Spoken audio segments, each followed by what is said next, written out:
Okay, so when it comes to cloudy judgment, projections, suppressed trauma, shadows, anything like that, comfort yourself because like the process of healing is to reflect over what you've been through, to accept that it happened, and to forgive those involved, even if it's yourself, because sometimes we go through this period where I should have known better, or I seen it coming, or I should have never did this, and it's like, I should have did this instead. So that will be needing to forgive yourself, okay? You don't learn the lesson when you continue to put the blame on self or others, okay? We are here to experience and learn. We're always growing, always. It's just about our awareness. And as you keep on experiencing life and learning, which 9 times out of 10 causes bumping your head, this instills wisdom, knowledge, many other things. So when you go through things, don't look at it as if it's happening to you, but look at it as it's happening for you, because in the end, you're going to be grateful. You're going to be joyful. It's just amazing. And sometimes you may get into an energy to where you feel positive, you're optimistic, and it's like maybe a tower moment. You may experience a situation that's unexpected within your emotions, within your mentality, within this, within that. Plans are not going this plan. This and that is this and that. We didn't expect this and this happened. Oh, I wasn't ready for this. It's like, stay ready so you don't have to get ready. Stay ready so you don't have to. And this can simply be in the way of being 3 steps ahead of a situation. That means whenever it comes to anything, you're always going to be ready for it if it happens. Plan, prepare, organize, orchestrate.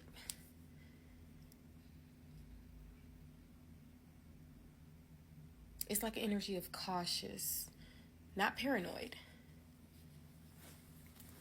But yes, aside from like healing, which is to reflect, accept, and forgive, it's the energy of comfort, because I realize when I do this with myself, hence me saying based off your own experiences, that's why it's important to, because I even realized when I tried to listen to other people and do this and do that, it's like I got called. It was a lesson that I was experiencing at a particular moment, because this same situation happened, but this was when I was a teenager, when I was getting married. One of my uncles told me basically that the connection wasn't going to work out, and I actually was pretty surprised that they said that. So I don't know why after my mom passed that I got so shocked at what I realized with the family. It's like everything was already, they've been acting the same, they've been treating you the same, they've been doing this and doing that the same. So it's like your awareness, that's what it is. It's like before, I probably would have named my family best family in the world. Okay, me being a little kid, growing up to 18, yeah. But it's like my mom passed when I was 19, and it's like I became more aware of a lot of things, even immediate connections with family, platonic, romantic connections, whatever. So when I say comfort, it's because of my own experiences that I've had, because I remember even in the beginning of spirituality, I know I'm trying to mention different things, but I used to figure, how do I go about this? How do I go about that? Asking people certain things. I dealt with gatekeepers. I dealt with people who really didn't want to see me grow. They didn't even have to verbally say these things. That's how I realized my gifts as well, just by the experiences, whether it was telepathy, whether it's being an empath, whether it's this, that, whether it's being a healer, That's what I'm saying, like, experience on your own journey. That's why I created my quotes, and it's just coming from the heart, coming from experiences. And like I always say, I speak of wisdom and experience, because so it's bona fide, which is perfection, which is what they tell us doesn't exist. Oh, you're not perfect. You can't be.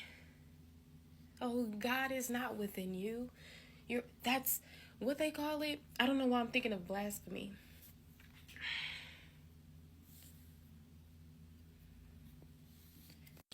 I was mainly wanting to say, given the energy of, oh, you worship yourself and, this and that. Self-proclaimed. That's not what I was thinking of, though. They call it something as if it's a religion or as if it's something in particular. Don't mind my fan. Don't mind it. You probably wasn't minding it. Shadow work. I'm just saying shadow work because that's an example of possibly needing to do shadow work. It's just illusions, trauma, certain reactions based off of trauma, different things. That's why they say, oh, it's not personal what people do to you. Because, yeah, you right.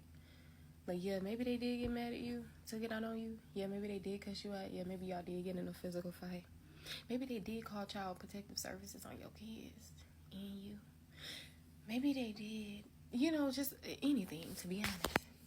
But it's like, when they say it's not personal, is because whatever they went through when they were either a child, whatever, we all know that this stems from childhood energy.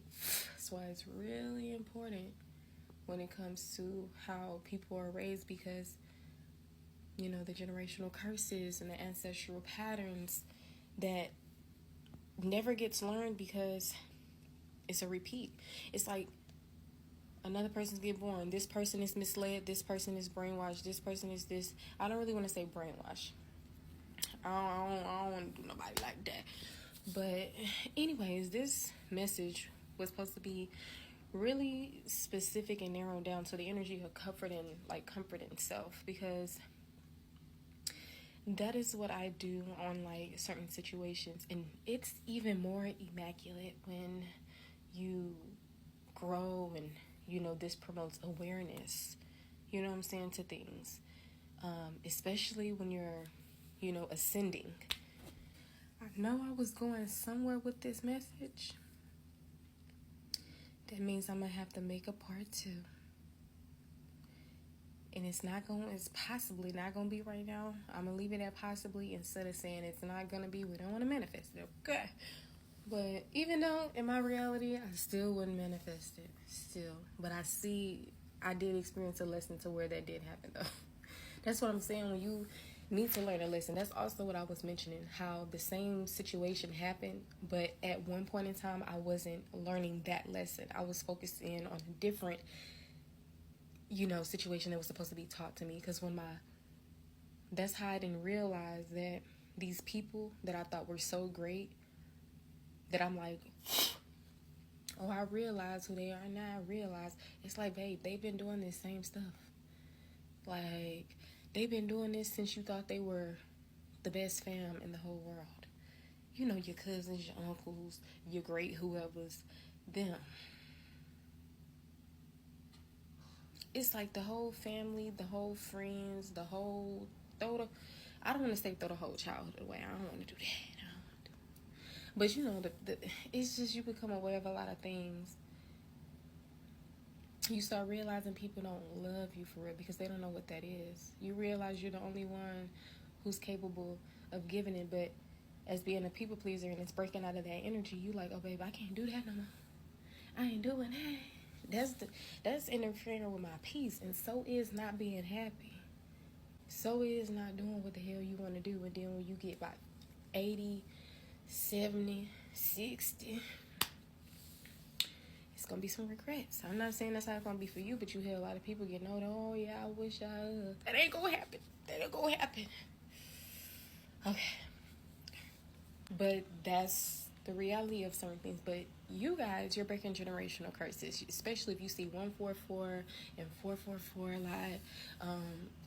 Really, I'm gonna just really say you would know. I'm not gonna call on any specific angel number. You're just gonna know. But you also can confuse yourself with projections. Deprogram and heal.